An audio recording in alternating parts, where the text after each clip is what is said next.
मंगलौर की संधि किस आंग्ल मैसूर युद्ध के समय हुई थी? The treaty of Mangalore occurred during which Anglo-Mysore war? तो सेकंड और थर्ड के बीच में सेकंड में नहीं वो सेकंड सोच के बोलिए ध्यान से गर्ल्स। थर्ड में हुई थी, सॉरी थर्ड में हुई थी, पक्का लॉक कर दिया जाए? Very wrong. श्रीरंगपट्टनम की संधि होती है तीसरे में, मंगलौर की संधि तो सेकंड एंग्लो मैसूर वॉर के टाइम पे क्योंकि वो आगे पीछे है ना, आगे पीछे एग्जैक्टली, ठीक है, पर कंफ्यूजन नहीं होना चाहिए ना। चलिए next question, when treaty of black hole awkward, black hole त्रासदी कब हुई थी? व्हेन 17 रॉन्ग,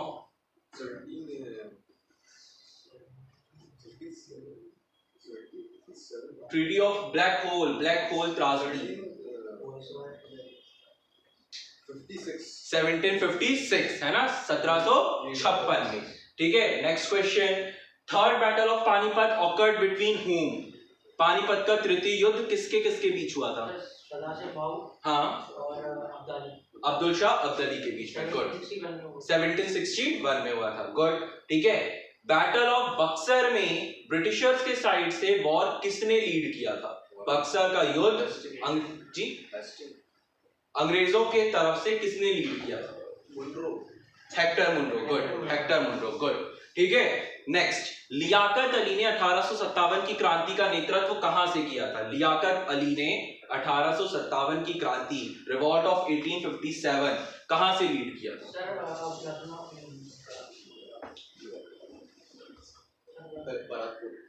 नहीं, बारातपुर से तो वो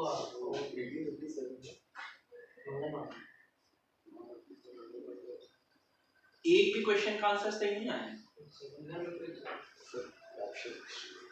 ऑप्शन दिल्ली, अवध, इलाहाबाद, बैरकपुर। इलाहाबाद, लियाकत अली फ्रॉम इलाहाबाद, ठीक है। क्या कर रहे हैं हम? घर जाकर हम पढ़ते नहीं हैं, ये बात साफ, क्योंकि इतने इजी फैक्ट्स हैं, इतनी अच्छी हमारी क्लास होती है। आप क्लास के बाद अगर जाकर घर पे एक बार उसको रिवाइज कर लो, ठीक है, और एक बार जिस भी दिन क्लास है उस दिन आने से पहले रिवाइज कर लो, आपको चीजें बहुत अच्छे से याद हो जाएंगी। पर अफसोस हम इतने शायद बिजी रहते हैं, या हमारे पास इतना ज्यादा चीजें करने के लिए जरूरी है कि जो पढ़ने की जरूरत है उसको हम पूरा ही नहीं कर पा रहे।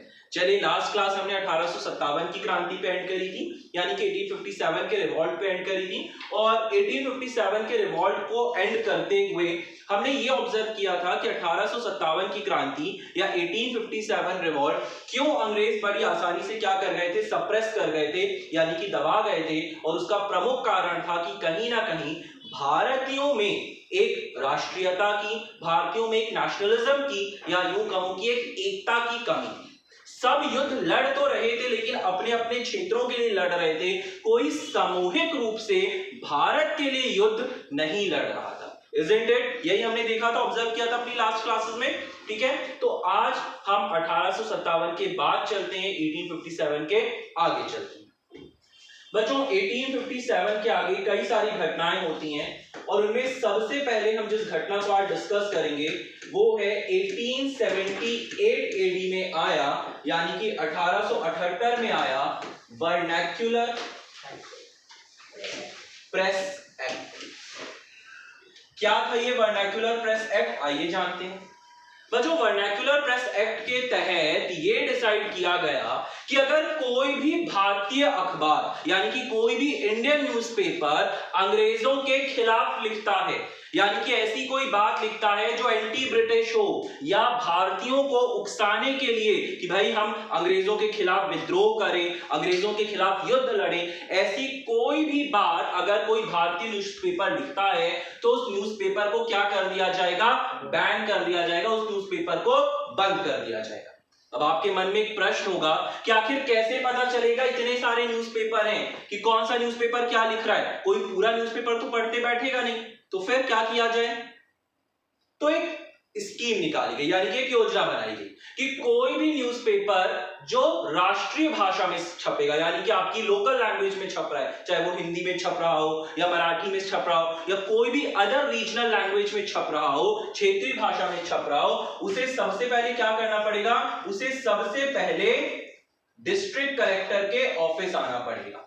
यानी कि कोई भी न्यूज़पेपर तभी छपेगा जब उसको क्या मिलेगा, कलेक्टर की तरफ से अप्रूवल मिलेगा। अगर कलेक्टर ने बोला कि हाँ भाई ये न्यूज़पेपर करेक्ट है, इसमें कोई भी ऐसी बात नहीं लिखी गई है जो कहीं ना कहीं क्या है, अंग्रेजों के खिलाफ है या ब्रिटिशर्स के अगेंस्ट है, एंटी ब्रिटिश है, तो ही उस बात को क्या किया जाएगा, और या उस बात के ना होने के कारण ही क्या किया जाएगा, न्यूज़पेपर की प्रिंटिंग होगी प्रॉपर और वो न्यूज़पेपर डिस्ट्रीब्यूट होगा। अगर कोई भी ऐसा न्यूज़पेपर मिल रहा है जिसमें ऐसी कोई बात लिखी गई है कि ये भाई अंग्रेज ऐसा करते हैं, अंग्रेज ऐसा करते हैं, या अंग्रेजों के खिलाफ हमको युद्ध लड़ना है, तो कोई भी एंटी ब्रिटिश एक्टिविटी या एंटी ब्रिटिश बात होने पर उस न्यूज़पेपर को क्या किया जाएगा, उस न्यूज़पेपर को छपाया नहीं जाएगा। ये था वर्नाक्युलर प्रेस एक्ट के तहत। बच्चों इसी के तहत, इसी के जैसे एक और चीज होती है जिसको बोलते हैं 1883 ईस्वी का एल्बर्ट बिल। नाम सुना है आपने एल्बर्ट बिल का? एल्बर्ट बिल बच्चों 1883 में जब लॉर्ड रिपन भारत के वाइसरॉय रहते हैं, तो लॉर्ड रिपन एक बिल लेकर आते हैं या एक बिल को पारित करते हैं, पास करते हैं, जिस बिल को बोला गया एल्बर्ट बिल। इस एल्बर्ट बिल के तहत भारतीय भी अब क्या बन सकते हैं, इंडियंस भी अब जज बन सकते थे। बच्चों इससे पहले क्या होता था कि जज की जो कुर्सी होती थी, वो जज की कुर्सी सिर्फ किसको दी जाती थी, अंग्रेजों को दी जाती थी, ब्रिटिशर्स को दी जाती थी। लेकिन एल्बर्ट बिल के तहत अब जो भारत में जज होंगे वो जज भारतीय भी हो सकते हैं, सिर्फ एक अंग्रेजी अफसर ही क्या नहीं होगा, जज नहीं होगा। और जज होने के साथ साथ ये भारतीय जज अंग्रेजों के खिलाफ भी केस की सुनवाई कर सकते हैं। मान लीजिए कोई ब्रिटिशर है, उस ब्रिटिशर के खिलाफ कोई केस चल रहा है और उस केस का जज एक इंडियन हो सकता है। तो बच्चों लॉर्ड रिपन द्वारा ये एल्बर्ट बिल को लाया गया था और इस एल्बर्ट बिल के तहत इजीली इंडियंस जो हैं वो अब जज के पद तक पहुंच सकते हैं। क्योंकि आपने देखा था कि जब मैंने आपके साथ 1857 की क्रांति को डिस्कस किया था तो मैंने बताया था कि भारत में कोई भी भारतीय हाई पोस्ट पर तब नहीं पहुंचता था। जैसे कि हमने आर्मी में ही देखा था कि आर्मी में जो हायर रैंक थी, उस हायर रैंक में कौन हो सकते थे, सिर्फ ब्रिटिशर्स हो सकते थे, किसी भी इंडियन को हायर रैंक में होने की परमिशन नहीं थी। लेकिन एल्बर्ट बिल के तहत लॉर्ड रिपन ने ये गतिविधि को अंजाम दिया कि अब भारतीय भी क्या हो सकते हैं, भारतीय भी जज बन सकते हैं। ठीक, खैर इस एल्बर्ट बिल का लंदन में बहुत ज्यादा विद्रोह हुआ और बच्चों इस एल्बर्ट बिल को लंदन में वाइट मूवमेंट कहा गया। मतलब कोई भारतीय स्वतंत्रता संग्राम में कोई ऐसी गतिविधि हो रही है जिसका विद्रोह लंदन में हो रहा है, तो वो लंदन में विद्रोह होने वाली गतिविधि थी एल्बर्ट बिल। अभी मैं सब कुछ नोट करवा दूंगा, डोंट वरी। तो एल्बर्ट बिल के तहत लंदन में अंग्रेजों ने विरोध किया कि भाई ये जो बिल लाया गया लॉर्ड रिपन द्वारा भारत में, ये गलत है। कोई भी भारतीय क्या नहीं बन सकता, जज नहीं बन सकता, और जज बने तो बने, हमारे खिलाफ केस की सुनवाई नहीं कर सकता। तो इस उद्देश्य के कारण लंदन में इस एल्बर्ट बिल का विद्रोह किया गया और लंदन में जो एल्बर्ट बिल का विद्रोह हुआ उसे श्वेत आंदोलन या व्हाइट मूवमेंट कहा जाता है। समझ में आया? इन बातों को नोट करें, फिर आगे चलते हैं। तो हेडिंग करें vernacular press act, vernacular press act 1878, vernacular press act 1878, यानी कि वर्नाक्युलर प्रेस अधिनियम 1878, 78 ना 78।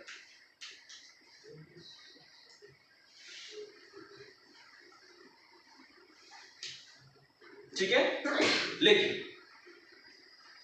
in 1878 vernacular press act, in 1878 vernacular press act was passed by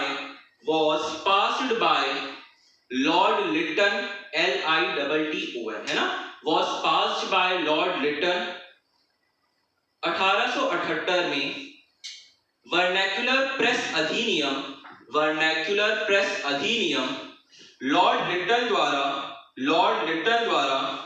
पारित किया गया। वर्नैक्युलर प्रेस अधिनियम लॉर्ड लिटन द्वारा पारित किया गया। नेक्स्ट पॉइंट लिखिए, इस अधिनियम के तहत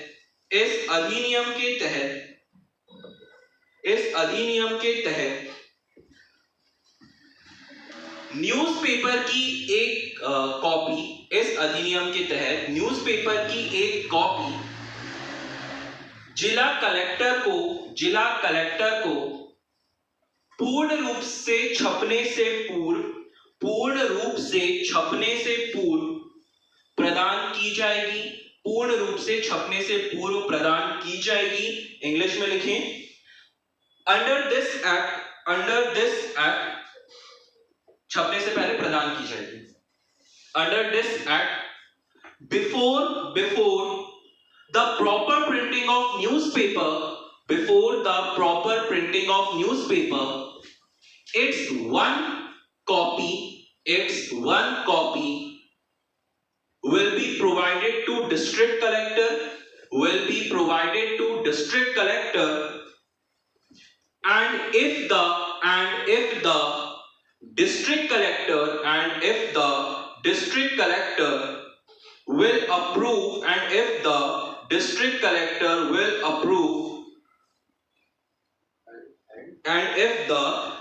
collector will approve, the newspaper, then only its other copies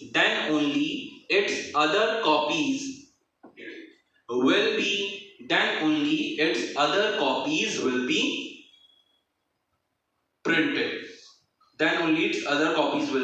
printed. Hindi में लिखें, और अगर जिला कलेक्टर द्वारा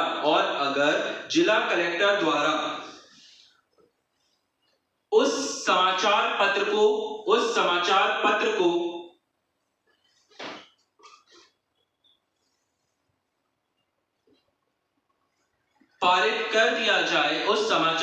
को पारित कर दिया जाए, तभी उसकी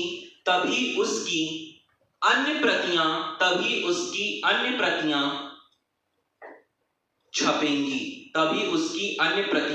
छपेंगी।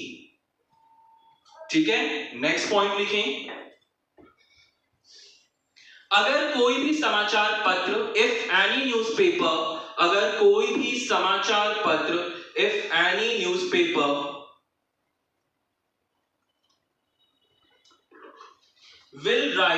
any newspaper will write any such statement which is against Britishers,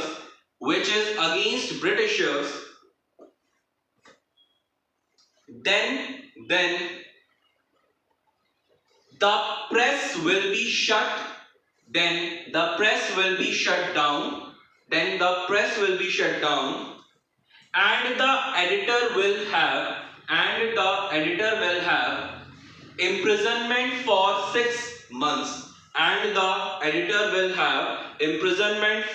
6 months. ठीक है, नेक्स्ट लिखिए।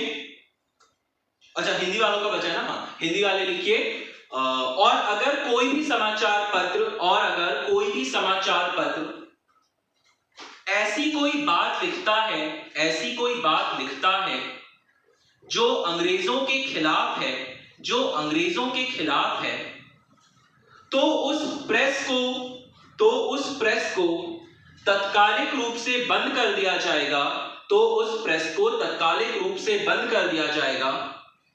और संपादक को 6 महीने का कारावास होगा। ठीक, तो वर्नैक्युलर प्रेस एक्ट में क्या करें भाई, अगर आप न्यूज़पेपर पब्लिश कर रहे हो, प्रिंट कर रहे हो तो करो, लेकिन आपको अपने न्यूज़पेपर की एक कॉपी क्या करनी पड़ेगी, ब्रिटिश कलेक्टर, जो डिस्ट्रिक्ट कलेक्टर है उसको देनी पड़ेगी। अगर कलेक्टर अप्रूव करता है तो ही आपका न्यूज़पेपर जो है उसकी और कॉपीज प्रिंट होंगी, और अगर कलेक्टर ने अप्रूव नहीं किया तो आपका न्यूज़पेपर प्रिंट नहीं होगा। अगर आपने अपने न्यूज़पेपर में ऐसी कोई बात लिखी है जो ब्रिटिशर्स के खिलाफ है ना, तो आपका एक तो प्रेस भी बंद होगा और साथ ही साथ आपको 6 महीने की क्या होगी, सजा होगी, कारावास होगा। बच्चों जैसे ये एक्ट पास होता है ना, तो एक न्यूज़पेपर था जिसका नाम था, न्यूज़पेपर नहीं एक तरीके की मैगजीन थी कह सकते हैं, अमृत बाजार पत्रिका।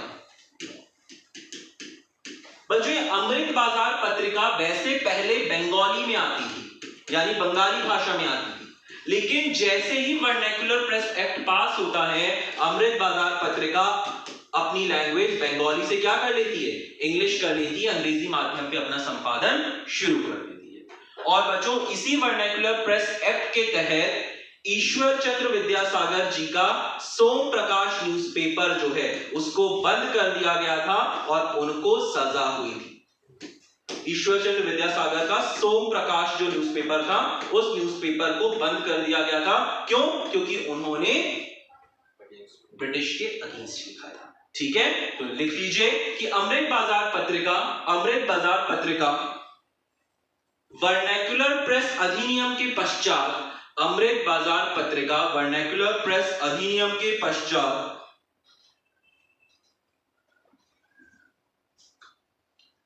अपना प्रकाशन बंगाली से अंग्रेजी भाषा में करने लगती है, अपना प्रकाशन बंगाली से अंग्रेजी भाषा में करने लगती है। और ईश्वर चंद्र विद्यासागर का सोम प्रकाश और ईश्वर चंद्र विद्यासागर का सोम प्रकाश बंद करके उनको जेल भेज दिया जाता है, बंद करके उनको जेल भेज दिया जाता है। इंग्लिश में लिखें, आफ्टर दिस एक्ट अमृत बाजार पत्रिका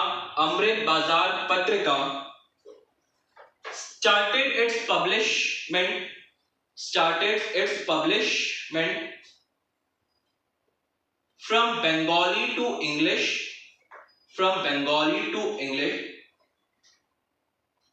while the Som Prakash of Ishwar Chandra Vidyasagar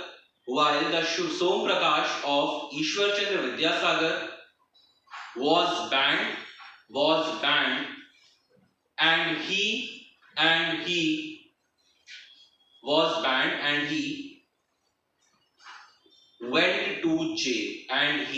went to jail. Done? And he went to jail. अब हेडिंग करें बच्चों इल्बर्ट बिल।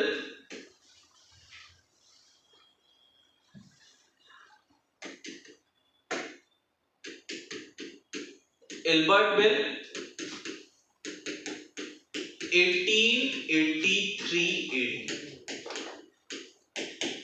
इल्बर्ट बिल 1883 ईस्वी। ठीक, कौन लेकर आया था इल्बर्ट बिल? लॉर्ड रिपन, है ना। तो लिख लीजिए Ilbert bill was introduced by Lord Ripon. ये भारत के उस समय वाइसरॉय थे। वाइसरॉय का पद कब से आया था? 1857 के बाद से, है ना। गुड, है ना। लिख लीजिए इल्बर्ट बिल लॉर्ड रिपन द्वारा लाया गया। ठीक, नेक्स्ट पॉइंट लिखें, अंडर दिस बिल, इस बिल के अंतर्गत under this bill the Indians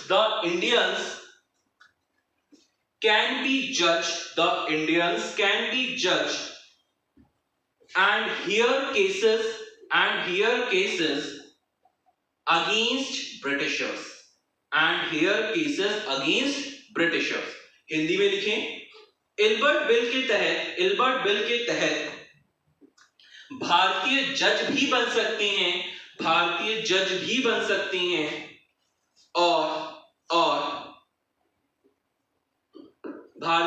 भी बन सकते हैं और अंग्रेजों के खिलाफ केस की सुनवाई भी और अंग्रेजों के खिलाफ केस की सुनवाई भी कर सकते हैं और अंग्रेजों के खिलाफ केस की सुनवाई भी कर सकते हैं। पॉइंट चेंज करें, लिखिए इस बिल का लंदन में अत्यधिक विरोध हुआ। इस बिल का लंदन में अत्यधिक विरोध हुआ। This bill faced huge revolt. This bill faced huge revolt in London, which is known as White Movement. जिसे श्वेत आंदोलन कहा जाता है। व्हाइट मूवमेंट जिसे श्वेत आंदोलन कहा जाता है। डन, ठीक। तो ये कुछ इंपॉर्टेंट एक्ट और थे, बिल था। ये मैंने क्यों लिखवाया है वो अब आगे की कहानी के लिए पता चलेगा, ठीक है। तो आगे की कहानी समझ में आ सके इसलिए दो चीजों को लिखा है।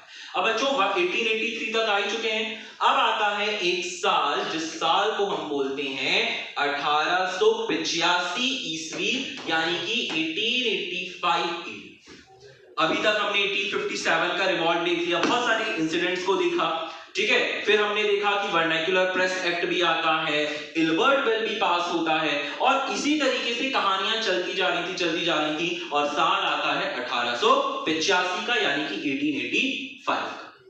इस 1885 में अब बहुत कुछ होने वाला है, क्योंकि भारतीय स्वतंत्रता संग्राम को, इंडियन फ्रीडम मूवमेंट को अब एक नया मोड़ या एक नया टर्न मिलने वाला है। कैसे? तो अभी तक हमने जो विगत देखा है मूवमेंट का, जो हमने प्रीवियस जो भी रिवॉल्ट्स देखे, वो सारे रिवॉल्ट्स कैसे थे? रीजनल थे कहीं ना कहीं, या अगर रीजनल नहीं भी रहा, जैसे कि 1857 का रिवॉल्ट पूरे नेशन वाइड फैला, तो भी उसमें कहीं ना कहीं नेशनलिज्म जो था, कहीं ना कहीं उसमें यूनिटी जो थी, उसकी कमी थी, ठीक। इसलिए एक ऐसे संस्थान की या एक ऐसे संगठन की जरूरत थी जो समूचे भारत में कहीं ना कहीं क्या कर सके, समूचे भारत में कहीं ना कहीं एक साथ लोगों के भीतर राष्ट्रवादिता को उत्पन्न कर सके, लोगों के भीतर नेशनलिज्म को क्या कर सके, नेशनलिज्म को ग्रो कर सके। और इसी उद्देश्य से स्थापना होती है 1885 में। दिन था 28 दिसंबर का, और स्थापित होती है भारतीय राष्ट्रीय कांग्रेस, यानी कि इंडियन नेशनल कांग्रेस। अब इंडियन नेशनल कांग्रेस की स्थापना होती है 1885 में, ठीक है बच्चों। इसकी स्थापना करने का जो मुख्य श्रेय जाता है वो किसको जाता है, यानी कि किसके एफर्ट्स से इंडियन नेशनल कांग्रेस की स्थापना होती है? तो बच्चों इंडियन नेशनल कांग्रेस की स्थापना सुरेंद्रनाथ बनर्जी के एफर्ट्स से होती है। बच्चों ये सुरेंद्रनाथ बनर्जी का बहुत बड़ा योगदान रहा है ना, इंडियन नेशनल कांग्रेस को स्थापित करने। सुरेंद्रनाथ बनर्जी ने बच्चों पहले भी एक ऑर्गेनाइजेशन इंडियन एसोसिएशन करके स्थापित किया था, ठीक है। और उसी श्रृंखला पे इन्होंने एक और संगठन, जी बेटा सुरेंद्रनाथ बनर्जी तो सेशन में आए नहीं आए थे ना, हाँ तो मैं वो कम बोल रहा हूँ कि वो सेशन में आए थे, नहीं आए थे, है ना, पर एफर्ट इनका था। अगर हम देखें कि इंडियन नेशनल कांग्रेस को स्थापित करने का मुख्य श्रेय किसको जाता है, who was the main pioneer, तो इट वाज सुरेंद्रनाथ बनर्जी, ठीक है। अब होता क्या है बच्चों की सुरेंद्रनाथ बनर्जी को एक संगठन व्यापक रूप से स्थापित करना है, लेकिन ये संगठन को स्थापित कैसे किया जाए? भाई अंग्रेजों के खिलाफ ही तो स्थापित किया जा रहा है ना, फ्रीडम मूवमेंट लड़ने के लिए तो किया जा रहा है कि लोगों में एक नेशनलिज्म को ग्रो करवाया जाए, और नेशनलिज्म को ग्रो करवाने के लिए क्या किया जा रहा है, कर रहे हैं कि एक भारतीय राष्ट्रीय कांग्रेस की एक बड़े संगठन की स्थापना करी जा रही है। अब इस संगठन की स्थापना कैसे करी जाए, क्योंकि अगर अंग्रेजों को यह पता चल जाए क्या कि ये कांग्रेस का गठन जो किया जा रहा है ये असल में किसके लिए किया जा रहा है, हमारे अगेंस्ट किया जा रहा है, तो फिर तो ये तो गठित ही नहीं होगा। तो क्या किया जाए, कैसे इसको गठित किया जाए? तो सुरेंद्रनाथ बनर्जी ने दिमाग लगाया। बेटा वो गए एक ब्रिटिश रिटायर्ड आईसीएस ऑफिसर के पास जिनका नाम था ए.ओ. ह्यूम। बच्चों वो गए ए.ओ. ह्यूम के पास, और उन्होंने ए.ओ. ह्यूम से कहा कि हम एक एनजीओ टाइप ऑर्गेनाइजेशन भारत में स्टार्ट कर रहे हैं। रियल मकसद नहीं बताया, सिर्फ ये कहा कि हम एक एनजीओ टाइप ऑर्गेनाइजेशन स्थापित करें। और ये एओ ह्यूम एक आईसीएस ऑफिसर थे, जैसे आज आईएएस का पद होता है ना, तो वैसे ही उस समय इंडियन सिविल सर्विसेज का पद होता था, तो एक रिटायर्ड आईसीएस ऑफिसर थे।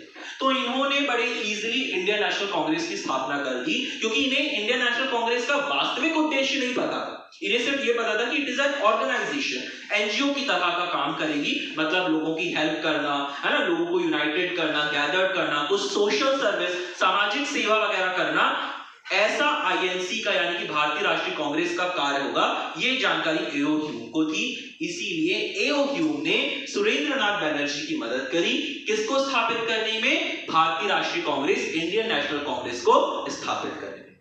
बच्चों, इंडियन नेशनल कांग्रेस यानी कि भारतीय राष्ट्रीय कांग्रेस की स्थापना होती है, और स्थापना के साथ ही बच्चों ये डेमोक्रेटिक ऑर्गेनाइजेशन बनता है, यानी कि एक लोकतांत्रिक संगठन बनता है। कैसे डेमोक्रेटिक ऑर्गेनाइजेशन बनता है, क्योंकि इसमें भी प्रदेश कांग्रेस कमेटियां बनती हैं। प्रदेश कांग्रेस कमेटी के जो हेड्स होते थे वो आते हैं और आकर क्या करते हैं, आकर भारतीय राष्ट्रीय कांग्रेस का जो अध्यक्ष या चेयरमैन या प्रेसिडेंट होता उसको नियुक्त करते। जैसे मान लीजिए आप सब प्रदेश कांग्रेस कमेटी के लोग हैं, अब पूरी की पूरी प्रदेश कांग्रेस कमेटी तो आ नहीं सकती थी, तो आप अपने क्षेत्र की प्रदेश कांग्रेस कमेटी के अध्यक्ष, आप अपने क्षेत्र की कमेटी के हेड, और आप सब मिलकर कुछ अन्य लोगों के साथ आते और पूरे भारत में जो इंडियन नेशनल कांग्रेस का ऑर्गेनाइजेशन था उसके अध्यक्ष या चेयरमैन को नियुक्त करते। तो एक इस तरीके का डेमोक्रेटिक ऑर्गेनाइजेशन, यानी कि जैसे आज हम वोट करके लोगों को इलेक्ट करते हैं, कहीं ना कहीं कुछ वैसा ही सिनेरियो था, बिल्कुल। अब होता क्या है बच्चों की, भारतीय राष्ट्रीय कांग्रेस का जब गठन किया जाता है तो ये डिसाइड किया जाता है कि भारतीय राष्ट्रीय कांग्रेस की हर एक साल के अंतर्गत क्या होगी, हर एक साल के अंतर्गत वार्षिक अधिवेशन होगा, यानी कि 1 ईयर में क्या होगा, इनका एनुअल सेशन होगा। एक साल, जैसे 1885 में गठित हुआ तो एक अधिवेशन तो 1885 में हो गया, फिर एक साल बाद 1886 में दूसरा सेशन, 87 में तीसरा सेशन। तो इन शॉर्ट बोलो तो एक साल के अंदर क्या होगी, इनकी मीटिंग होगी। और मीटिंग भी कब होगी, लास्ट दिसंबर के महीने पे, आमतौर पर 3 दिन मीटिंग चलती, ठीक है, और दिसंबर के महीने पे मीटिंग ऑर्गेनाइज होती, जिसमें जो भी इनको एक साल काम करना है या जो भी अपनी डिमांड, अपनी मांग अंग्रेजों के सामने प्रस्तुत करनी है, उस पे ये सब क्या करते, चर्चाएं करते। ठीक, दिन था 28 दिसंबर का, सुरेंद्रनाथ बनर्जी के एफर्ट्स से भारतीय राष्ट्रीय कांग्रेस की स्थापना एओ ह्यूम द्वारा करी जाती है।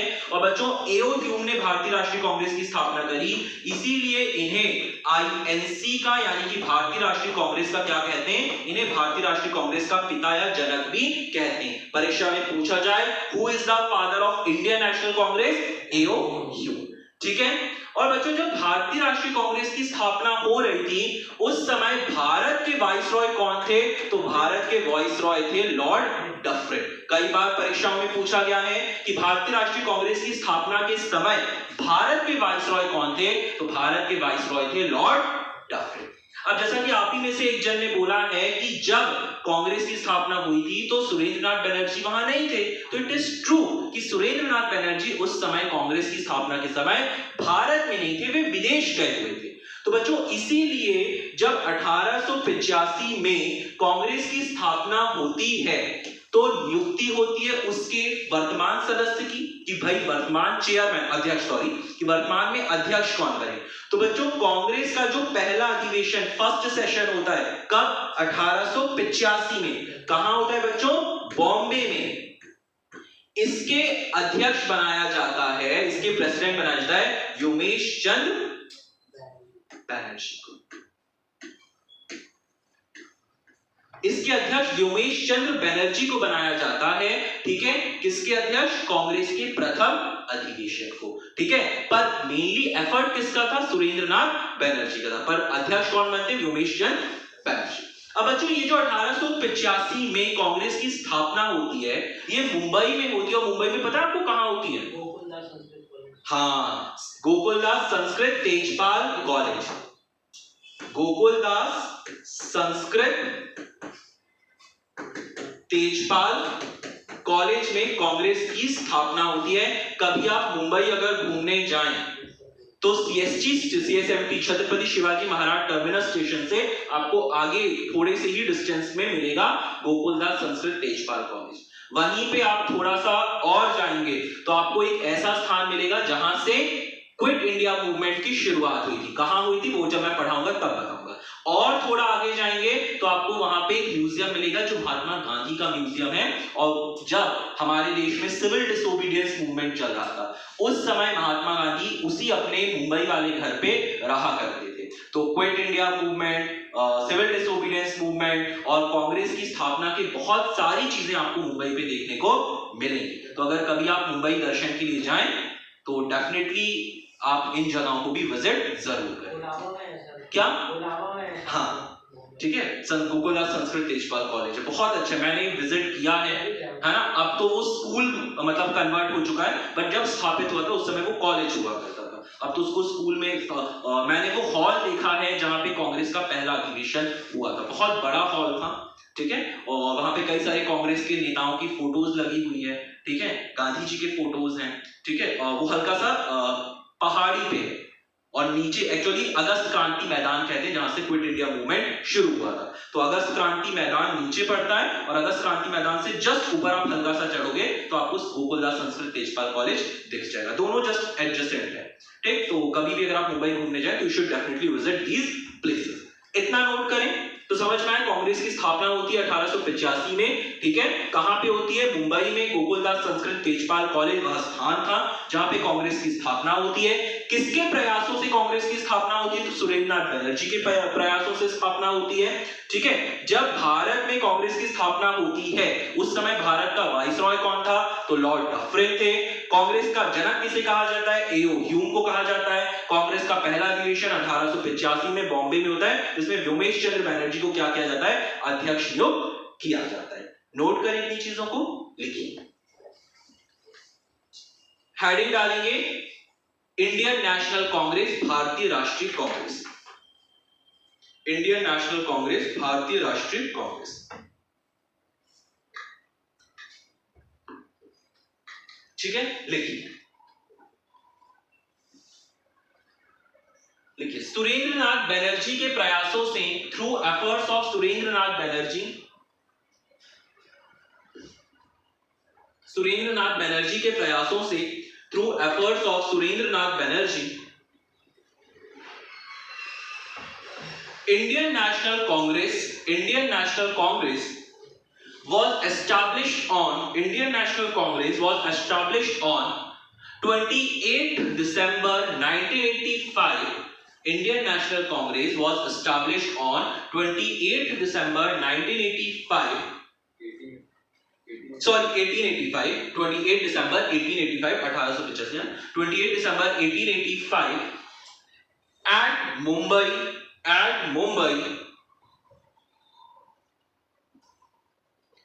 Mumbai, ठीक है। हिंदी वाले लिखें 1885 में सुरेंद्रनाथ बनर्जी के प्रयासों से भारतीय राष्ट्रीय कांग्रेस की स्थापना, सुरेंद्रनाथ बनर्जी के प्रयासों से भारतीय राष्ट्रीय कांग्रेस की स्थापना 28 दिसंबर 1885 को बॉम्बे में होती है। ये बॉम्बे मुंबई कब बनता है? 1996 में। लास्ट क्लास में हमने डिस्कस किया था ना। हाँ, बॉम्बे में होती है, ठीक है। पॉइंट चेंज करें, लिखिए गोकुलदास संस्कृत तेजपाल कॉलेज, गोकुलदास संस्कृत तेजपाल महाविद्यालय वह स्थान था जहां कांग्रेस की स्थापना की गई। Was the place where Congress was established. Point change करें, ठीक है। लिखिए फादर ऑफ कांग्रेस का जनक A.O. ह्यूम को कहा जाता है। Father of Congress is A.O. Hume. Father of Congress का जनक A.O. ह्यूम को कहा जाता है जो कि एक रिटायर्ड ब्रिटिश आईसीएस ऑफिसर थे, जो कि एक रिटायर्ड ब्रिटिश आईसीएस ऑफिसर थे, who was a retired British ICS officer, who was a retired British ICS officer, who helped in establishing Indian National Congress, who helped in establishing Indian National Congress, जिन्होंने भारतीय राष्ट्रीय कांग्रेस की स्थापना में मदद की, point change करें, लिखिए भारत में कांग्रेस की स्थापना के समय in India during the establishment of Congress,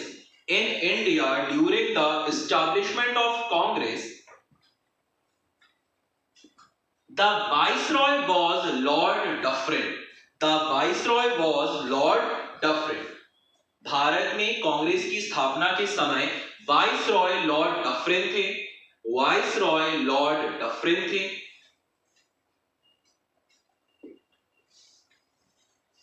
ठीक है, पॉइंट चेंज करें। The annual session of Congress, Congress का वार्षिक अधिवेशन,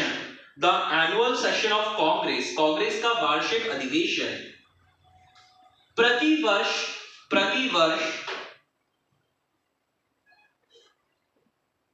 दिसंबर के अंतिम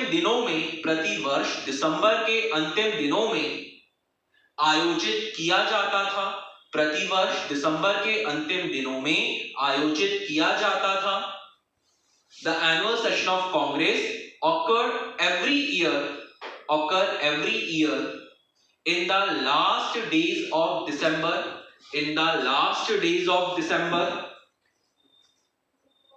पॉइंट चेंज करें।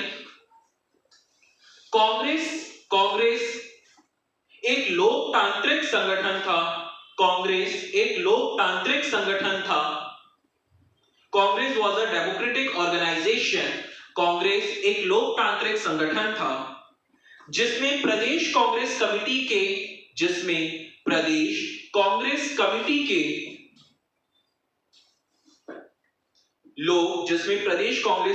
के लोग ब्रैकेट में लिख लीजिए मुख्य रूप से अध्यक्ष भारतीय राष्ट्रीय कांग्रेस के अध्यक्ष को नियुक्त करते थे। ठीक, इंग्लिश वाले लिखिए, इंग्लिश वाले ने पॉइंट स्टार्ट किया था। Congress was a democratic organization in which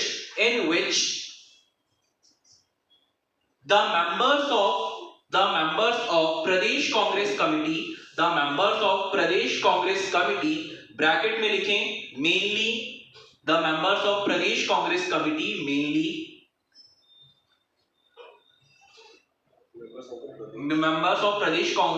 bracket में लिखें mainly chairman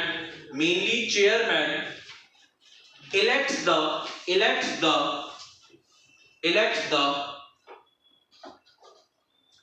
chairman or president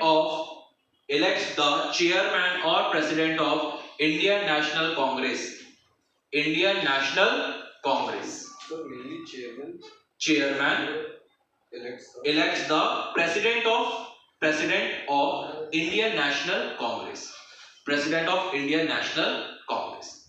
done बच्चों, कांग्रेस का ना एक रूल था कि कांग्रेस का सेशन जिस भी प्रांत में होगा ना, उस प्रांत का मेंबर क्या नहीं बनेगा, अध्यक्ष नहीं बनेगा। ठीक है, तो इस बात मान लीजिए अगर महाराष्ट्र का नहीं, बॉम्बे प्रोविंस था उस टाइम पे, तो अगर बॉम्बे में हो रहा है ना, तो कोई भी बॉम्बे वाला उस प्रोविंस का उस सेशन पे अध्यक्ष नहीं बनेगा। ये कांग्रेस का नियम था। अगर मान लीजिए आपके इलाहाबाद साइड हो रहा है, अवध साइड हो रहा है, तो अवध वाला या इलाहाबाद वाला कोई भी उसका प्रेसिडेंट नहीं बनेगा। ठीक है, तो लिख लीजिए कांग्रेस की नियमावलियों के अनुसार, कांग्रेस की नियमावलियों के अनुसार एज पर कांग्रेस की नियमावलियों के अनुसार as per rules of Congress, as per rules of Congress, Congress की नियमावलियों के अनुसार कांग्रेस का अधिवेशन जिस क्षेत्र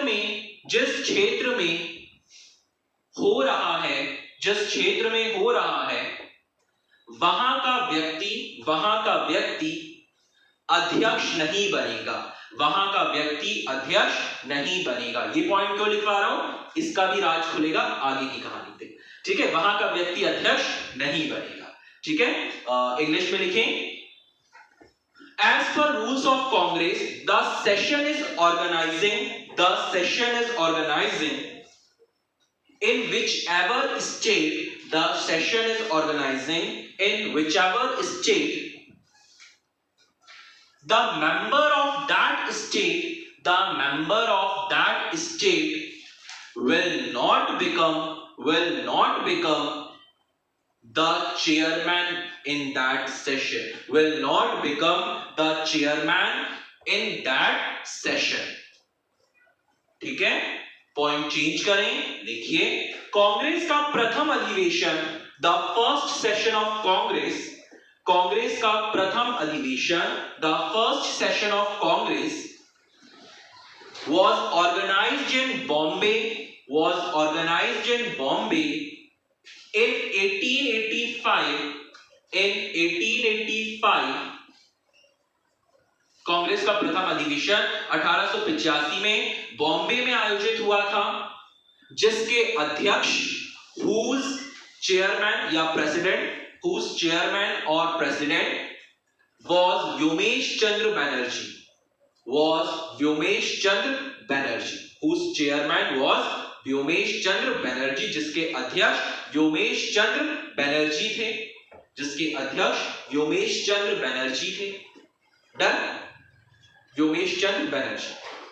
ठीक है, एक पॉइंट और लिखें, Surendranath Banerjee was not present in first session of Congress, Surendranath Banerjee was not present in first session of Congress। Surendranath Banerjee, जबकि कांग्रेस को स्थापित करने का मुख्य पायोनियर ही वही थे, पर फिर भी वो प्रथम अधिवेशन में उपस्थित नहीं थे। ठीक है, Surendranath Banerjee was not present in first session of Congress, Surendranath Banerjee Congress के प्रथम अधिवेशन में अनुपस्थित थे। क्यों अनुपस्थित थे, क्योंकि उस समय वो विदेश गए हुए थे। ठीक है, डन। तो ये कांग्रेस का एक बेसिक इंट्रो है। बच्चों, कांग्रेस के अधिवेशन एग्जामिनेशन पॉइंट ऑफ व्यू से बहुत इंपॉर्टेंट रहे हैं। बहुत सारे ऐसे अधिवेशन रहे हैं जिनमें बहुत सारी नई नई चीजें हुई हैं, जिनको मैं ऑलरेडी आपके साथ कमिंग क्लासेस में डिस्कस करूंगा। लेकिन फिर भी आज आपके लिए एक होमवर्क है, आप अपनी बुक में, मतलब अपने जो नोट्स हैं उसमें, नोटबुक में कांग्रेस के कुछ इंपॉर्टेंट सेशंस है ना, आप कोई भी टेक्स्ट बुक ओपन करेंगे तो उसमें आपको मिल जाएगा, बहुत फैक्चुअल डेटा है। ठीक है, कुछ कांग्रेस के इंपॉर्टेंट सेशंस हैं, है ना, वो कौन से ईयर पे हुए थे, कौन से नंबर के थे, कौन उसमें चेयरमैन था और उसमें क्या इंपॉर्टेंट चीज हुई थी। ठीक है, तो आपका होमवर्क है फॉर यू कि आपको कांग्रेस के कुछ प्रमुख अधिवेशनों को, उनका क्रम, उनका स्थान, उनके अध्यक्ष और उस अधिवेशन में हुई प्रमुख घटना को एक शॉर्ट नोट्स के फॉर्म पर अपने नोट्स में मेंशन करना है। सारे अधिवेशन नहीं लिखने हैं, सिर्फ कुछ इंपॉर्टेंट अधिवेशन लिखने हैं। ठीक है, जिसको मिल जाएगा अच्छी बात है, गूगल पे भी मिल जाएगा, टेक्स्ट बुक्स में भी मिल जाएगा, नहीं मिलेगा तो मेरे को मैसेज करिएगा, मैं भेज दूंगा। ठीक है, तो सर्च करेंगे और लिखेंगे। डन। अब एक हेडिंग डालें, मतलब अब एक ईयर डालें 1893, 1893, 1893, 1893, 1893 एडी, 1893 ईस्वी।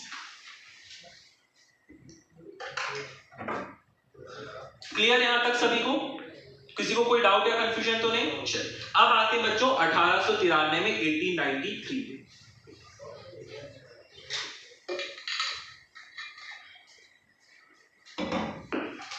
क्या होता है 1893?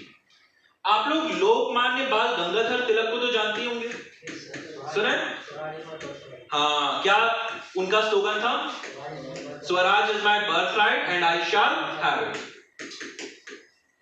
बच्चों Swaraj is my birthright and I shall have it, इस स्लोगन के अलावा भी बाल गंगाधर तिलक ने बहुत बड़े कार्य किए हैं और उन्हीं में से एक कार्य है 1893 का कार्य।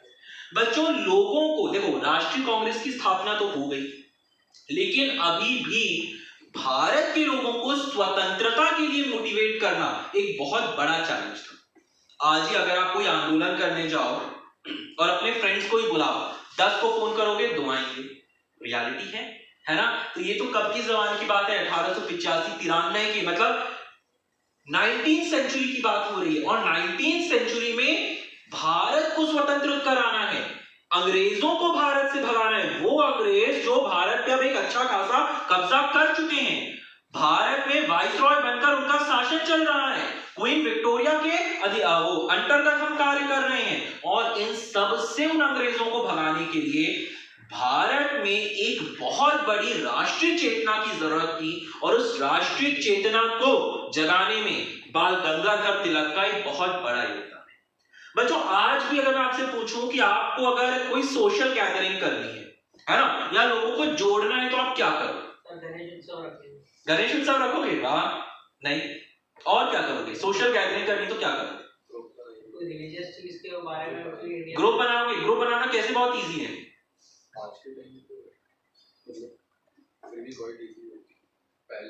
एक व्हाट्सएप ग्रुप बना दो, है ना, सबको मैसेज ड्रॉप कर दो, come and meet at this time, ठीक है? और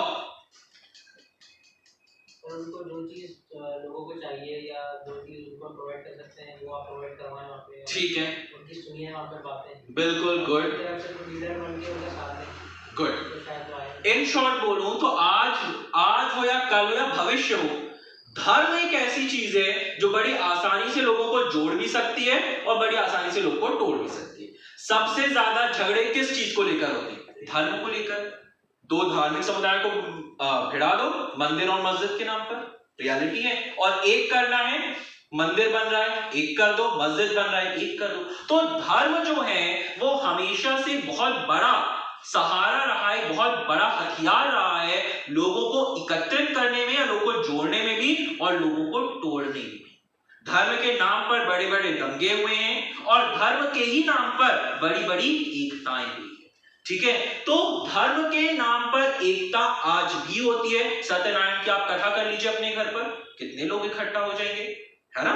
दैट इज द रियलिटी। तो इसी धर्म के नाम पर बाल गंगाधर तिलक भी लोगों को एक करते हैं, और लोगों को एक करने का सबसे अच्छा तरीका उन्होंने स्टार्ट किया, और वो तरीका था भारत में गणेश उत्सव प्रारंभ करने का। आज हम और आप सब गणपति बप्पा मोरिया बोलते हुए गणेश जी को बिठाते हैं, घरों में बिठाते हैं, गणेश उत्सव मनाते हैं। तो भारत में गणेश उत्सव मनाना प्रारंभ करने वाले व्यक्ति कौन थे? बाल गंगाधर तिलक। बच्चों मुंबई में लाल बाग चौक है ना, जहां लाल बाग के राजा बैठते हैं। उस लाल बाग चौक से, लाल बाग के राजा से 1893 में 1893 में बाल गंगाधर तिलक ने गणेश उत्सव मनाना शुरू किया।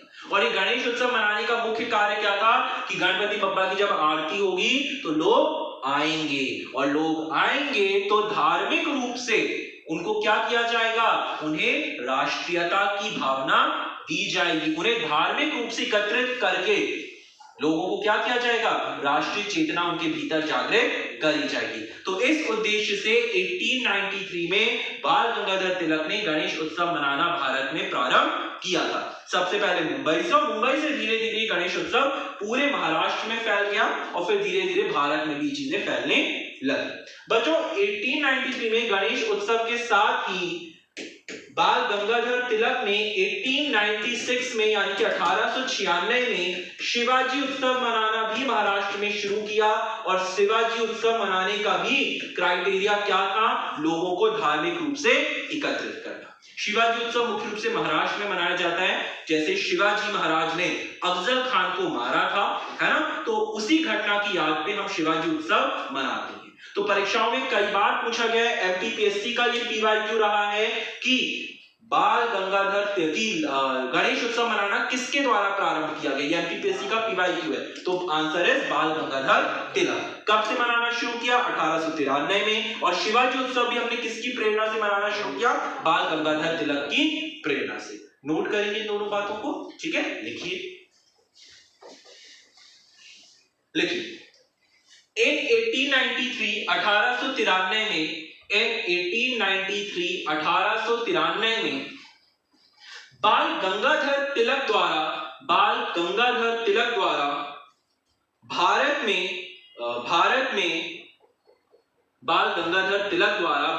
में लाल बाग चौक बॉम्बे से गणेश उत्सव प्रारंभ किया गया। इन 1893 AD by बाल गंगाधर तिलक गणेश उत्सव was started बाल गंगाधर तिलक गणेश उत्सव was started from Lal Bagh Chowk of Bombay, ठीक है। नेक्स्ट पॉइंट लिखें, from लाल बाग चौक ऑफ बॉम्बे, ठीक। नेक्स्ट पॉइंट लिखें, इन 1896 1896 में बाल गंगाधर तिलक द्वारा in 1896 by बाल गंगाधर तिलक शिवाजी उत्सव was started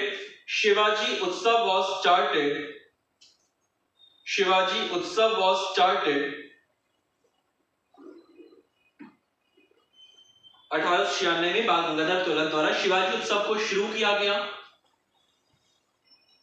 जो शिवाजी महाराज द्वारा अफजल खान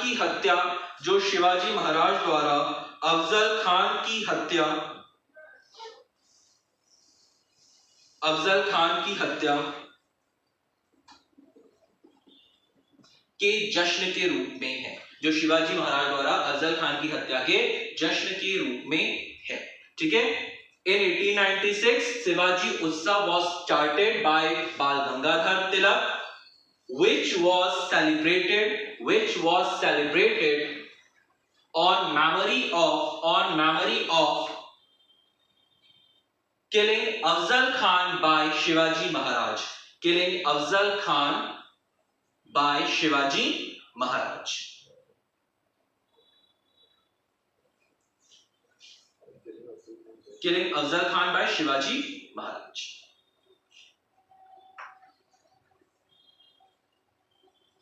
डन, ठीक। अब हेडिंग डालें बच्चों, कर्जन युग।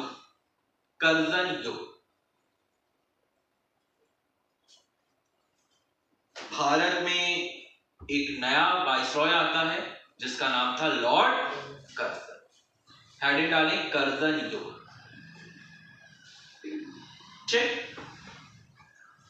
बच्चों बात कर रहा हूं 1905 की, 1905 ईस्वी की, है ना। और 1905 में भारत में एक बहुत विशेष गतिविधि होने वाली है, और वह गतिविधि है क्या? आइए बच्चों, भारत में एक नया वाइसरॉय आए हैं और उन वाइसरॉय का नाम है लॉर्ड कर्जन, ठीक।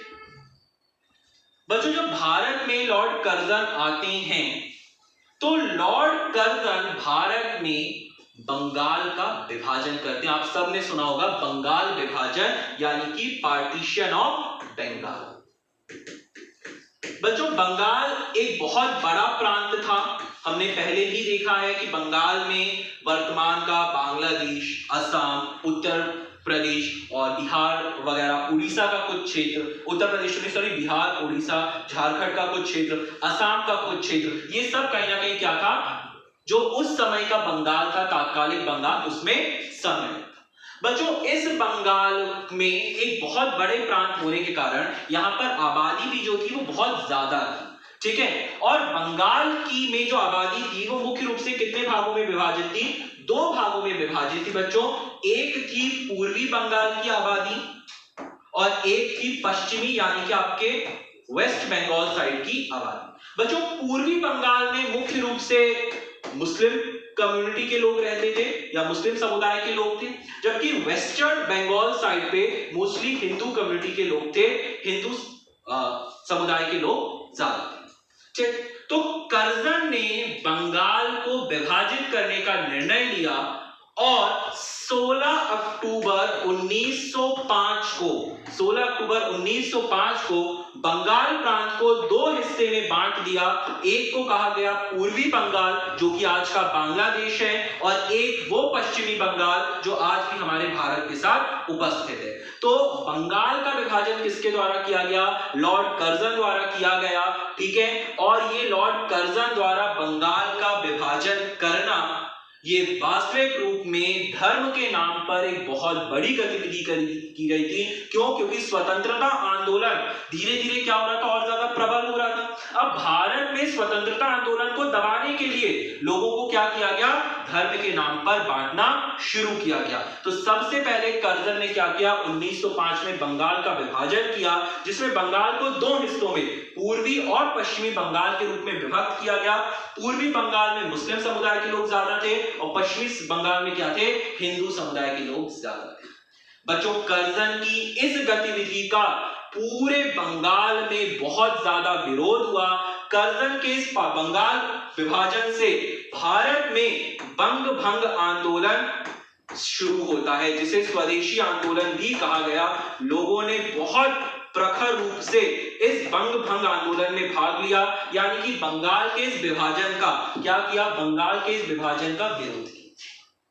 बच्चों 16 अक्टूबर के दिन को पूरे भारत में, बंगाल सहित पूरे भारत में शोक दिवस यानी कि डे ऑफ सॉरो के रूप में मनाया गया। लोग इतने ज्यादा इस एक्टिविटी से दुखी थे, इस गतिविधि से लोग इतने ज्यादा दुखी प्रभावित थे कि लोगों ने एक दूसरे को, यानी कि पूर्वी बंगाल और पश्चिमी बंगाल के लोगों ने एक दूसरे को राखी बांधकर त्योहार मनाया था। देखो रक्षाबंधन अगस्त में होता है ना, लेकिन अंग्रेजों को यह दिखाने के लिए कि तुमने भले बंगाल को बांट दिया है लेकिन हम बंगाली आज भी एक हैं। बंगालियों ने अक्टूबर के महीने पर क्या किया था? बंगालियों ने अक्टूबर के महीने पर रक्षाबंधन का त्योहार मनाया था। लोगों ने, हिंदू धर्म में लोगों को लगा कि बंगाल के ये विभाजन से हम कहीं ना कहीं दूषित हो चुके हैं, अंग्रेजों की इस गतिविधि ने हमको दूषित किया है, तो लोगों ने गंगा स्नान करके अपने आप को पवित्र किया था। हमारे यहाँ गंगा माँ को बहुत पवित्र माना जाता है, गंगा नदी को, तो लोगों ने गंगा में डुबकी लगाई और डुबकी लगाकर रक्षाबंधन का त्योहार अंग्रेजों के इस बंगाल पार्टीशन के खिलाफ, अंग्रेजों के इस बंगाल विभाजन के खिलाफ मनाया था। देखो आज भले धर्म के नाम पर लोग कितना भी अंधकार फैला दें, है ना, लोगों को डिवाइड कर दें, लेकिन चीजें उतनी भी वर्स्ट नहीं होती हैं जितनी कई बार दिखाई जाती हैं, है ना। तभी तो हिंदू और मुस्लिम्स ने मिलकर क्या किया था?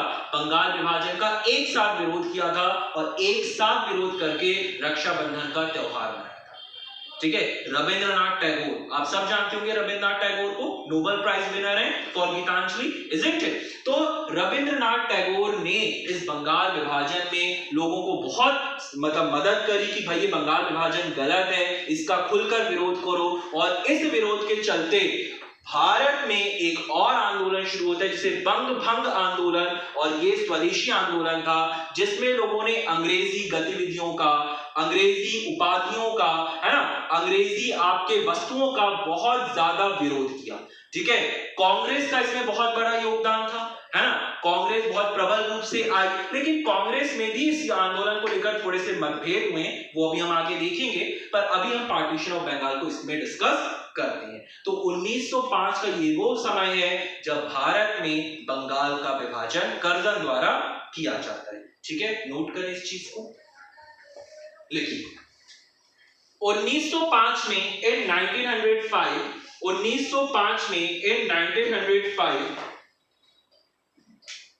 सेपरेशन ऑफ बंगाल, बंगाल का विभाजन इन 1905 सेपरेशन ऑफ बंगाल, बंगाल का विभाजन लॉर्ड कर्जन द्वारा किया जाता है, लॉर्ड कर्जन द्वारा किया जाता है। In 1905 Bengal was divided by Lord Curzon. ठीक है, पॉइंट चेंज करें, लिखिए नेक्स्ट पॉइंट लिखिए, the Bengal was divided into two parts, Bengal को दो भागों में विभक्त किया गया। The Bengal was divided into two parts, Bengal को दो भागों में विभक्त किया गया। नंबर 1 पूर्वी बंगाल, नंबर 1 ईस्टर्न बंगाल, जो कि आज वर्तमान का बांग्लादेश है, which is Bangladesh of present, जो कि आज वर्तमान का बांग्लादेश है, which is Bangladesh of present. ठीक है, इसी के अंतर्गत लिखें which is Bangladesh of present. ठीक है, और लिखिए और पूर्वी बंगाल में मुस्लिम समुदाय की अधिकता थी, और पूर्वी बंगाल में मुस्लिम समुदाय की अधिकता थी। एंड मुस्लिम पॉपुलेशन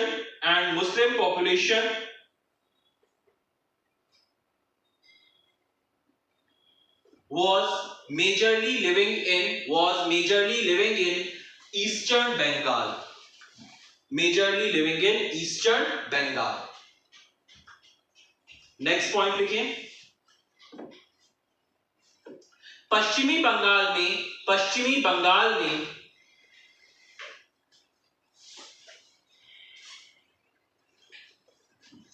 हिंदू समुदाय की अधिकता थी, पश्चिमी बंगाल में हिंदू समुदाय की अधिकता थी। इन वेस्टर्न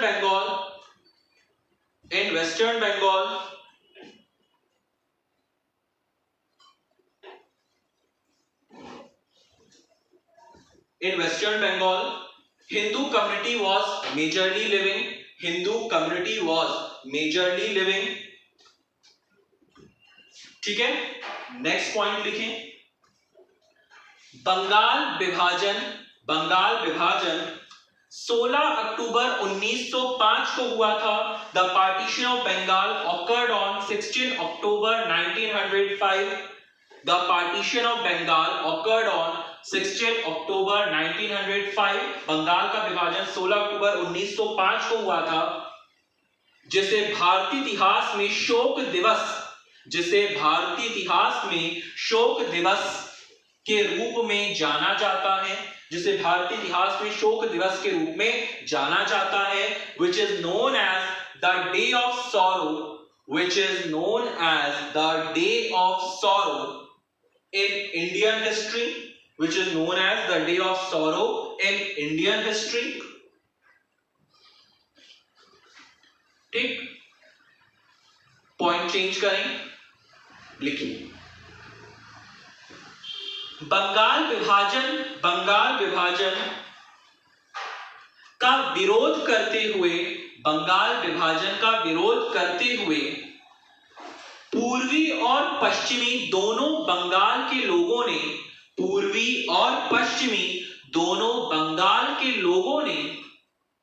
बंगाल विभाजन का विरोध करते हुए पूर्वी और पश्चिमी दोनों बंगाल के लोगों ने गंगा स्नान करते हुए रक्षाबंधन का त्योहार मनाया।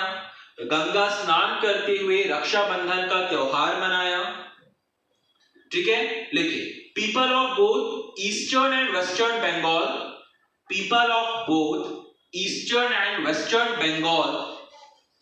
taken holy dip in Ganga and celebrated the festival of Raksha Bandhan and celebrated the festival of Raksha Bandhan. Point change करें. रविंद्रनाथ टैगोर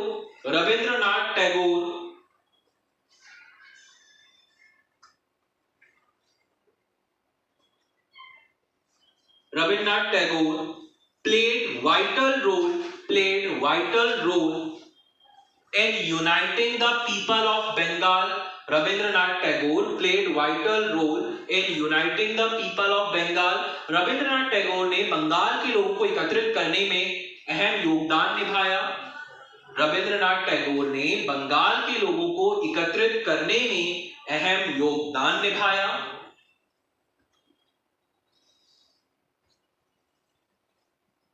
डन. ठीक है. चलो बच्चों, आपको पता है ये पूरी जानकारी कि रविंद्रनाथ टैगोर ने रक्षाबंधन का त्योहार मनवाया था, ये सब हमको एक बुक में मिलती है जिस नहीं,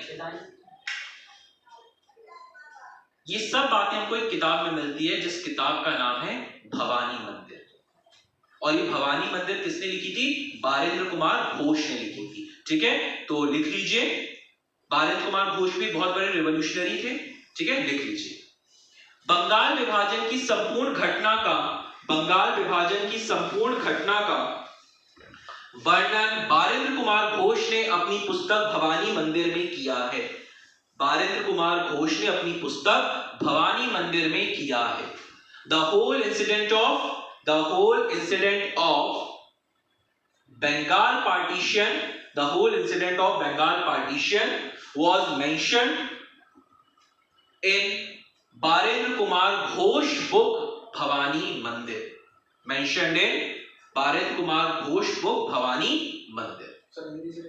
हिंदी में बंगाल विभाजन की संपूर्ण घटना का वर्णन बारेंद्र कुमार घोष ने अपनी पुस्तक भवानी मंदिर में किया है. बारेंद्र कुमार घोष ने अपनी पुस्तक भवानी मंदिर में किया है. डन. भवानी मंदिर.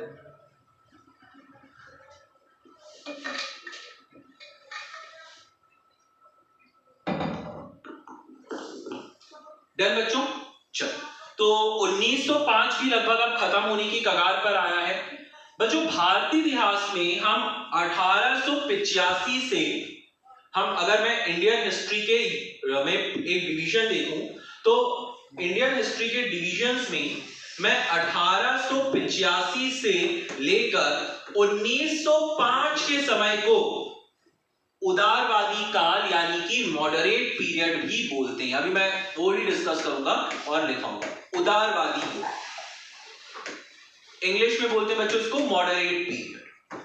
यानी अभी तक हमने जो भी घटनाएं पढ़ी हैं ये सारी घटनाएं कौन से पीरियड की हैं? उदारवादी पीरियड की हैं, यानी कि मॉडरेट युग की हैं.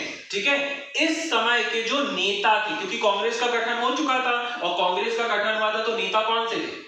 जैसे दादा भाई नारोजी, फिरोज शाह मेहता, है ना, सुरेंद्र नाथ बनर्जी, उमेश चंद्र बनर्जी, गोपाल कृष्ण गोखले, है ना, बदरुद्दीन तैयब जी, ये सब कैसे नेता थे बच्चों?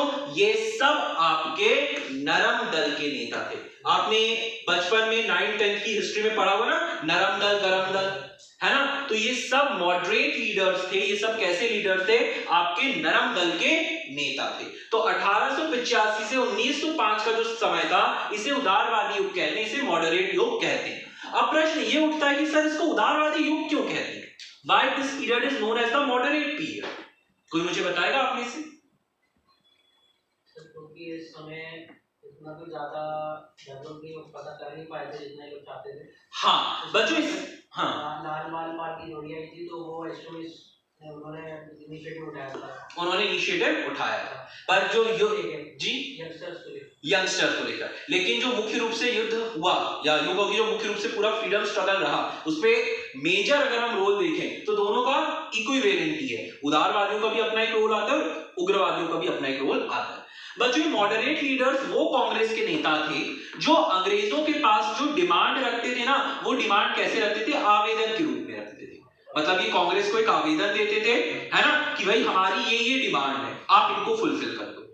ये कांग्रेस मतलब डायरेक्ट ये नहीं चाहते थे कि ब्रिटिशर्स के पास गए हैं और ब्रिटिशर्स से बोल रहे हैं कि भाई आप हमसे युद्ध लड़ो या आप हमें ये सारे हक दो, ये हमारा अधिकार है। नहीं, ये अपनी सारी डिमांड को जो जो इनकी डिमांड होती थी पूछते थे।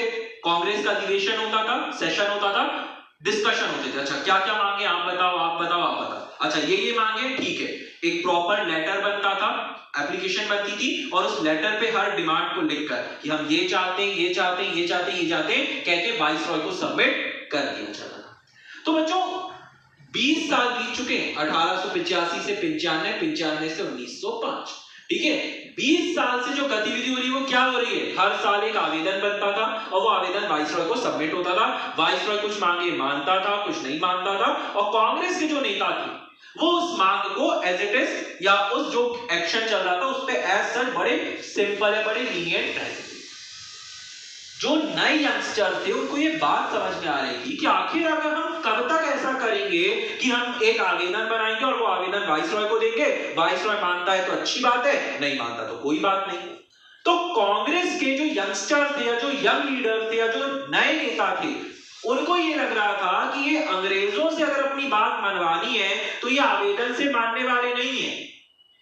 इनको आवेदन के साथ थोड़ा सा दबाव भी देना जरूरी है, थोड़ा सा अपना उग्र रूप भी दिखाना जरूरी है ना, थोड़ा सा रिवॉल्टेड या रिवॉल्यूशन दिखाना भी इनको जरूरी है। तो कांग्रेस के कुछ नेता जैसे कि लाला लाजपत राय, बाल गंगाधर तिलक, विपिन चंद्र पाल, अरविंद घोष, बच्चों इन जैसे नेताओं ने ये डिसाइड किया कि कांग्रेस के जो गतिविधि है वो बहुत सिंपल है, बहुत स्लो है। अगर आजादी चाहिए, अगर इन अंग्रेजों से को भगाना है या लोगों में एक राष्ट्रीयता उत्पन्न करनी, तो आवेदन देने से राष्ट्रीयता नहीं आती, बल्कि रिवॉल्ट करना पड़ेगा। अंग्रेजों को बताना पड़ेगा कि अगर तुम गलत कर रहे हो तो उस गलत का विद्रोह करना पड़ेगा। तो इसीलिए कांग्रेस के कुछ ऐसे भी नेता थे जो कैसे थे, जो थोड़े से गर्म दल के थे, जिन्हें आप उग्रवादी या एक्सट्रीमिस्ट कहते हैं। तो कांग्रेस के कुछ नेता जो थे वो एक्सट्रीमिस्ट थे, यानी कि उग्रवादी थे, जो ये मानते थे कि कांग्रेस की जो कार्यशैली है वो कार्यशैली सही नहीं है। कोई अलग कार्यशैली हो जिसमें थोड़ा सा विरोध हो, जिसमें थोड़ा सा विद्रोह हो, इस प्रकार की कार्यशैली के साथ कांग्रेस को आगे बढ़ना चाहिए। तभी भारतीय राष्ट्रीय कांग्रेस क्या कर पाएगी, अंग्रेजों को भगा पाएगी या अंग्रेजों से सही रूप से मुकाबला कर पाएगी। तो बच्चों इसीलिए हमारा जो स्वतंत्रता संग्राम है उसमें 1885 से 1905 का जो कार्यकाल है इसे उदारवादी युग या मॉडरेट पीरियड कहा जाता था, क्योंकि इस समय जो कांग्रेस के नेता डिमांड रखते थे वो बड़ी सिंपल डिमांड रखते थे थ्रू एप्लीकेशन। लेकिन जैसे 1905 के बाद का टाइम पीरियड आएगा, अब क्योंकि बंगाल का विभाजन हो चुका है और बंगाल का विभाजन उदारवादी और उग्रवादियों के बीच में मतभेद का एक प्रमुख बीज उत्पन्न करता है। ये बीज आना कि भाई आखिर एप्लीकेशन देने से कितना काम चलेगा। उग्रवादियों का सबसे बड़ा यही सवाल था लाला लाजपत राय का, बाल गंगाधर तिलक का, कि भाई आप आवेदन तो दे रहे थे ना 20 सालों से, तो जब आवेदन दे रहे थे तो क्यों कांग्रेस मतलब क्यों ये अंग्रेजों ने बंगाल का विभाजन कर दिया, और वो भी धर्म के नाम पर। भले उनका कहना कुछ भी हो कि भाई हमने पॉपुलेशन वाइज किया, ये क्या है, पर रियलिटी तो यही है ना कि धर्म के आधार पर आपने कर दिया, आपने हिंदू मुस्लिमों को तोड़ा है। तो जब आप आवेदन दे के कार्य कर रहे थे और आवेदन देने के बाद भी क्या हुआ, अंग्रेजों ने बंगाल को विभाजित किया, भारत का एक तरीके से टुकड़ा किया, तो अब ये पॉसिबल नहीं है ना कि इस टुकड़े को कंटिन्यू रखा जाए। तो आपकी कार्यशैली को अब क्या किया जाए, आपकी कार्यशैली को थोड़ा सा परिवर्तित किया जाए। तो इसी परिवर्तन के कारण अब उग्रवादी युग आता है, यानी कि 1905 से एक नई आइडियोलॉजी ज्यादा प्रबल होती है। जो आइडियोलॉजी क्या चाहती थी, जो आइडियोलॉजी ये चाहती थी कि अब अगर अंग्रेजों से लड़ना है या अंग्रेजों की गतिविधियों का विरोध करना है तो हमें एक्टिविटी को थोड़ा सा बूस्ट अप करना पड़ेगा, हमको अपनी गतिविधियों पे थोड़ा सा विद्रोह भी उत्पन्न करना पड़ेगा। ठीक है, खैर बाद में होता ये है कि उग्रवादियों या जो गर्म दल के नेता हैं उनको दबा दिया जाता है। कैसे दबेंगे वो हम बाद में देखेंगे। और पर स्वतंत्रता को एक नया मोड़ मिलता है 1905 के बाद। तो हेडिंग डालें उदारवादी युग, यानी कि आपका period of moderates,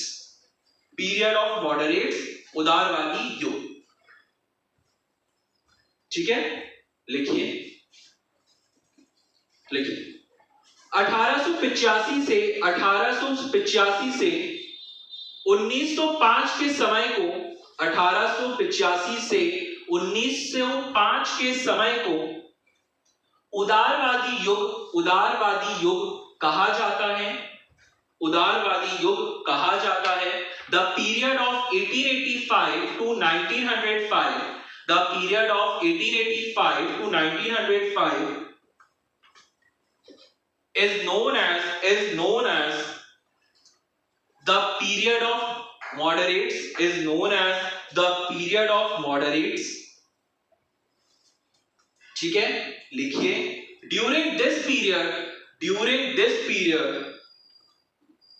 the initial demands of Congress, during this period the initial demands of Congress, इस समय में कांग्रेस अपनी मांग आवेदन के रूप से अंग्रेजों को प्रस्तुत करते थे। During this period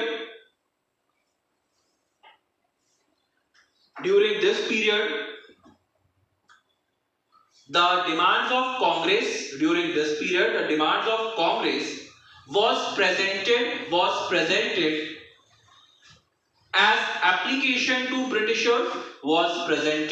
as application to Britishers, ठीक है, लिखिए नेक्स्ट पॉइंट। उदारवादी युग के नेताओं को नरम पंथी या नरम दल के नेता भी कहा जाता है। ये सिर्फ हिंदी वाले लिखेंगे, ठीक है, क्योंकि इंग्लिश के लिए तो मॉडरेट्स ही टर्म यूज होता है, ठीक है। उदारवादी युग के नेताओं को नरम दल के नेता भी कहा जाता है, जिनमें फिरोज शाह मेहता, दादा भाई नारोजी,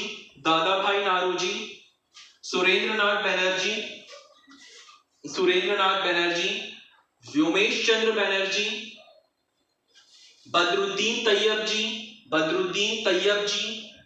गोपाल कृष्ण गोखले इत्यादि प्रमुख हैं। इंग्लिश वाले लिखें major moderate leaders are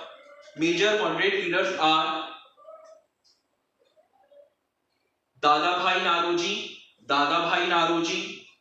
Firoz Shah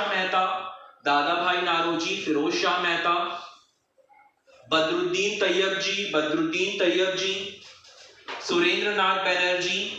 Surendranath Banerjee, Vyomesh Chandra Banerjee, Gopal Krishna Gokhale etcetera. ठीक है, नेक्स्ट हेडिंग डालें बच्चों उग्रवादी युग, पीरियड ऑफ एक्सट्रीमिस्ट, उग्रवादी युग,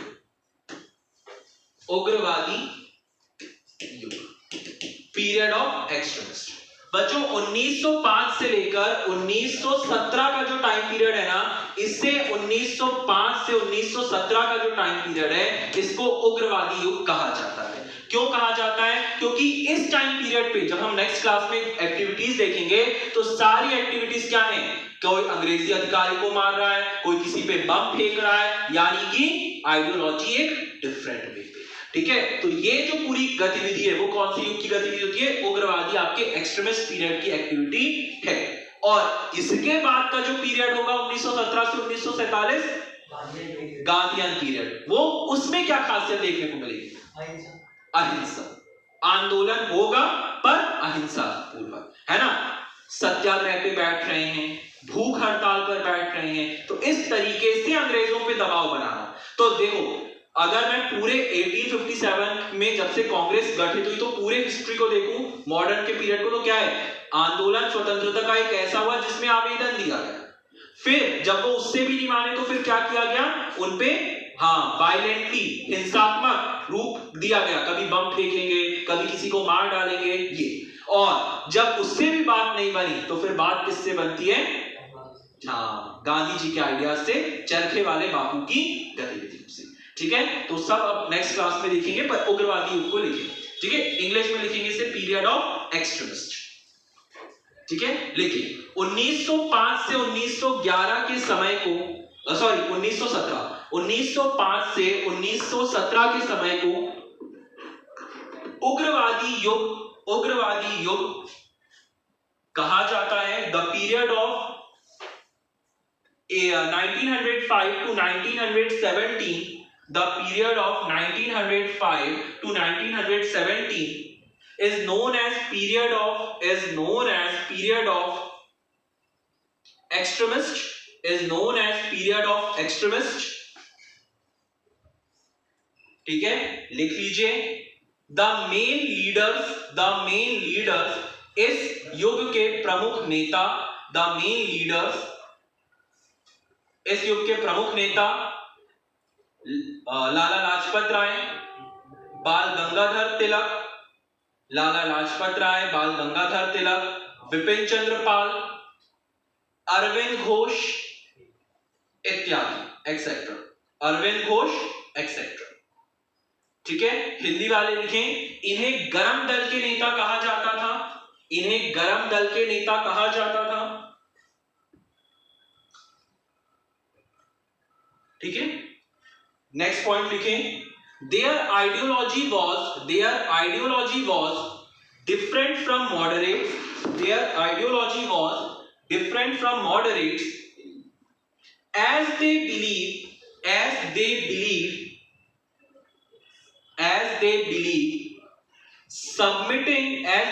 submitting applications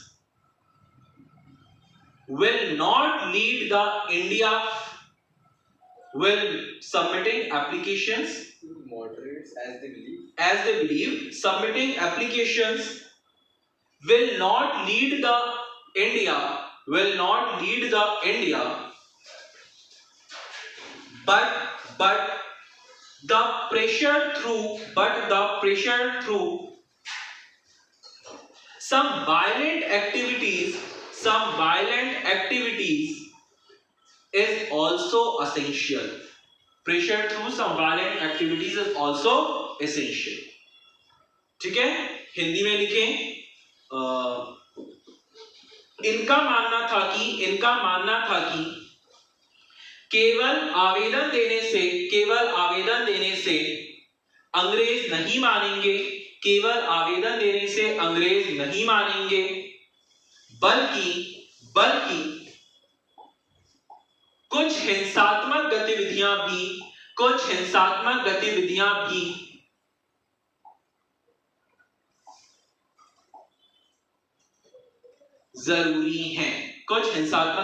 भी जरूरी हैं,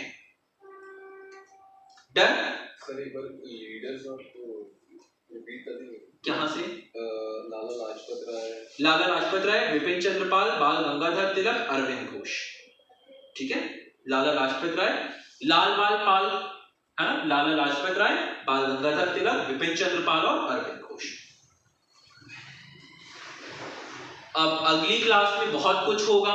क्या होगा? तो मुस्लिम लीग की स्थापना होगी, है ना, कांग्रेस का सूरत अधिवेशन होगा, ठीक है, और हाँ एनी बेसेंट आएंगी, ठीक है, दिल्ली दरबार लगेगा, बहुत कुछ होने वाला है अगली क्लास में। ठीक है, तो आज की क्लास को हम यहीं पे पाएंगे।